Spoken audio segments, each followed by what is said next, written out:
Joo, tänään mä ajattelin vähän puhua laatikon korjaamisesta ja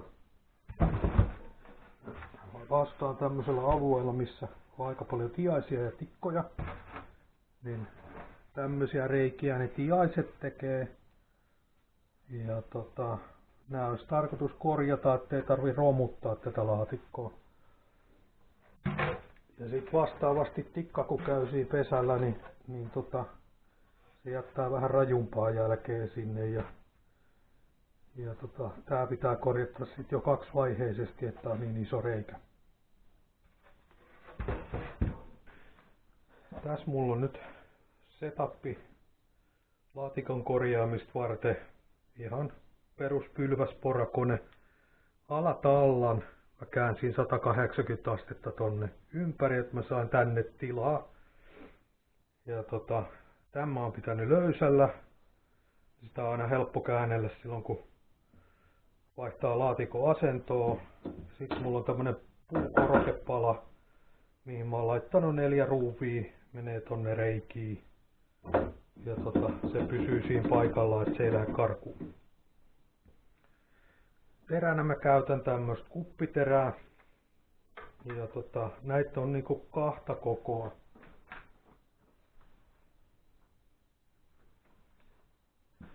On isompi terä ja tää on niinku 52 millinen ja sitten on pienempi terä ja tää on 48 milliä. Ja nämä menee niinku just sisäkkäin. Et laatikkoon kun porataan reikä, niin se porataan tällä pienemmällä ja sitten siihen tehdään tulppa, niin se porataan toisesta laatikosta tällä isommalla terällä ja me saadaan tyköistuva tulppa siihen laatikkoon.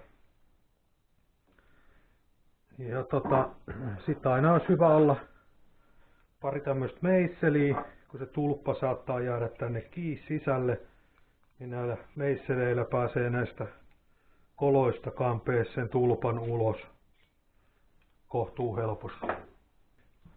Yksi aika tärkeä huomio tässä on, että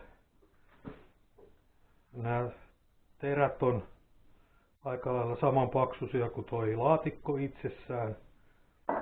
Niin tänne jos jää sisälle semmonen nyppylä, niin se ei pohjaa sitä puuhun saakka ja se ei mene läpi se terä tosta. Eli tänne pitää jättää pieni rako tänne, kun tää lukitaan tää terä paikalle. Ja laatikon korjaaminen, niin se on aika simppeli prosessi, että laitetaan vaan laatikko tähän näin, haetaan siihen se oikea kohta ja porataan tosta reikä läpi. Tää ei periaatteessa karkaa tästä mihinkään, jos on silleen maltillinen ja varovainen. Pistää kone käyntiin ja sitten poraa.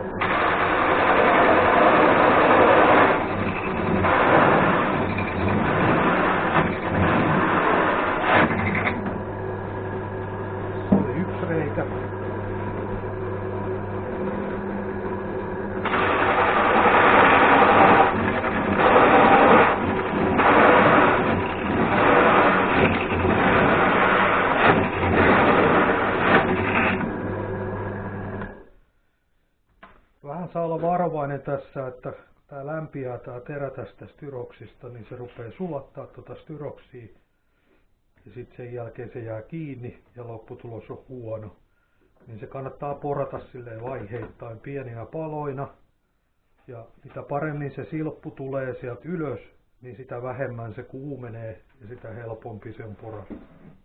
Nyt kun me on saatu nämä porattua tosta, sit vaan peukalolla painamalla, niin ne lähtee pois ja sitten meillä on 2 nättiä reikää siellä. Tähän reikään me tehdään sitten tulppa, mikä liimataan paikalleen ja sen jälkeen se laatikko on korjattu. Sitten kun me tehdään niitä tulppia, niin me vaihdetaan tää terä tuohon isompaan versioon.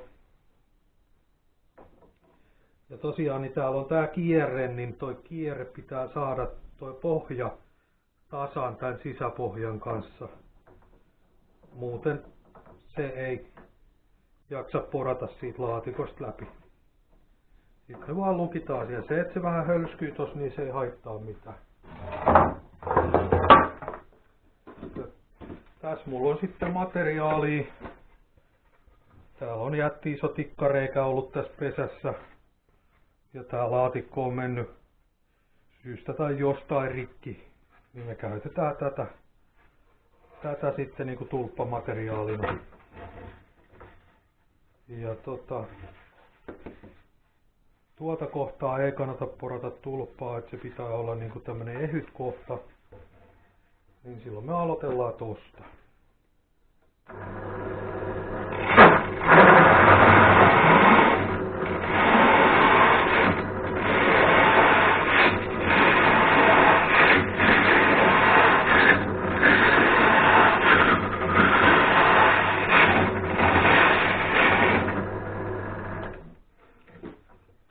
Näitä voi sit porata tänne useita reikiä. Ja kun aina pikkasen ottaa sen poran niin kun tohon leikattuun reunaan jo, niin se puhdistaa ton purun sitten aina tonne uraan ja se leikkaa helpommin läpi tästä. Ja sama juttu, painetaan vaan tulppa pois.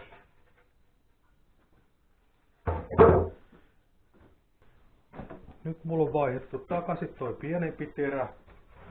Ja otetaan tää tikkalaatikko työn alle ja toihan on niin iso toi reikää, että niinku yhdellä porauksella tää ei onnistu millään. Niin sitten me porataan niinku 2 reikää tänne. Ensin 1 tulppa, liimataan se, sitten se kuivaa ja sen jälkeen porataan viereen uusi. Ja jos on iso reikä, niin voi jopa 3 joutua laittaa siihen, että saa sen korjattua.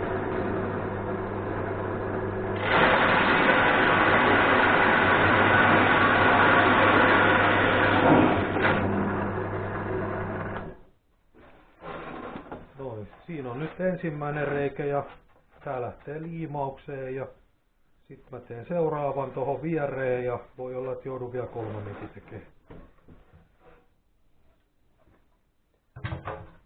Tässä se jäi nyt sitten tää tyroksi tänne sisälle.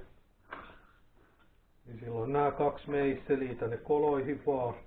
Niille saa sitten ton palan sieltä pois.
Tässä mulla on nyt laatikko, missä tikka on käynyt tekemässä ihan oikein kunnolla tuhoa. Ja tän joutuu nyt poraa useita reikiä ja aloitan nyt ensin tosta kynnistä.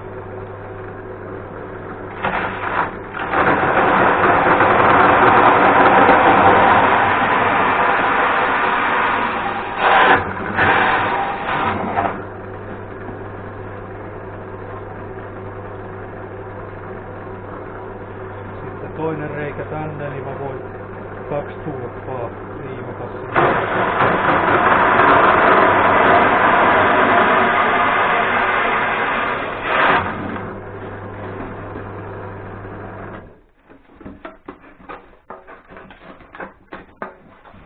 Ja nyt siihen menee 2 tulppaa ja kun ne on paikallaan, niin sit porataan 1 reikä vielä keskelle, niin se on paikattu. Tiainen on käynyt siellä.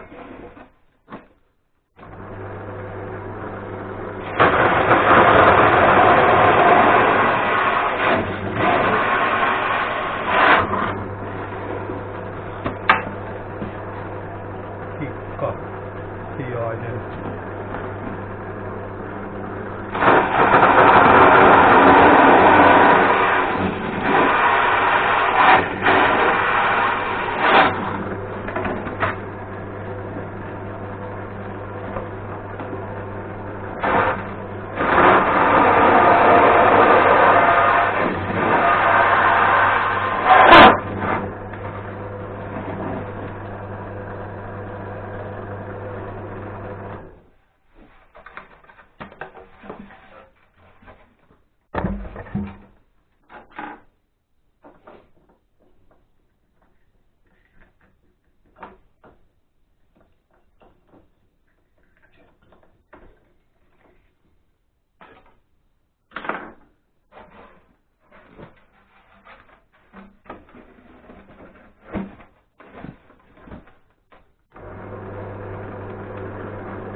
No niin, eli siinä on 1 korjaus, toinen korjaus, 3., 4.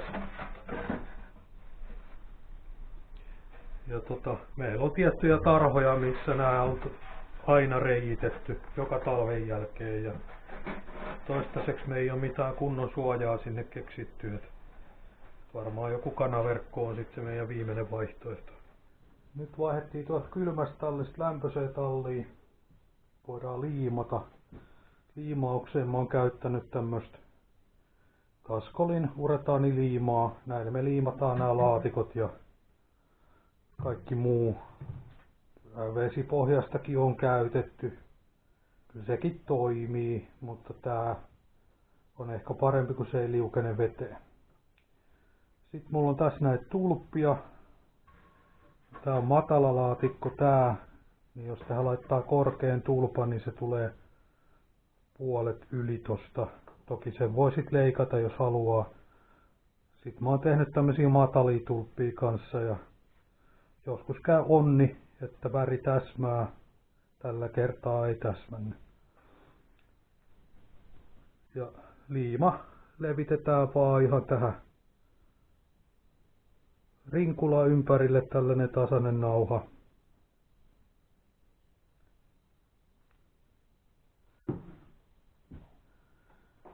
Ja kun täällä on syvennys, niin tarvii olla pari tämmöistä puupalikkaa, jotta me ei rikota tätä laatikkoa. Laitetaan puupalikkojen kohdalle laatikko. Sitten vaan toi tulppa siihen. muutama napsaus. Ja tää on tärkeää, että se pitää olla tasan tää sisäreuna, koska kun kehät on täällä, niin siinä ei voi olla pattia tossa, että ne ottaa kehiin kiinni. Siellä se on sitten se tulppa. Se on kuivanut, niin sen jälkeen mä teen sinne seuraavan reijän ja seuraava tulppa. Näin pystyy korjaamaan näitä laatikoita ihan melko suuriakin reikiä, että kohtuu helppo ja nopea. Tässä on nyt sitten toinen versio siitä laatikosta. Tähän me ei tarvita noita rimoja. Ja mulla nyt sattuu olemaan tämmösiä tummia tulppia, niin näitä voi sitten käyttää siihen. Jos täällä on tämmösiä purseita reunassa, niin nämä kannattaa napsia pois.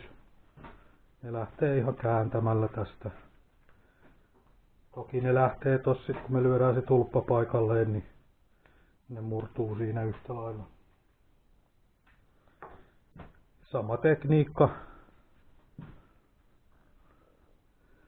Tää liima ja levitetään se tänne niin kuin ulkoreunan puolelle tai keskelle, ihan miten haluaa.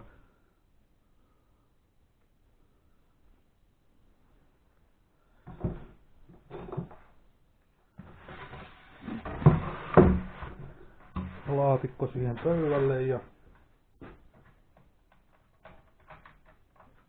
tulppa reikää ja vasaraa perään.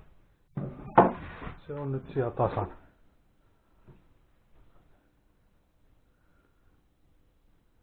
Seuraava tulppa.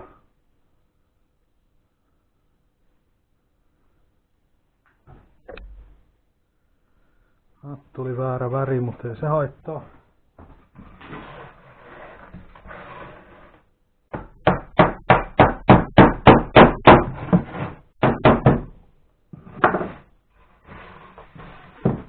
Nyt meillä on sitten 2 reikää korjattu siinä. Liima saa kuivua rauhassa vuorokauden.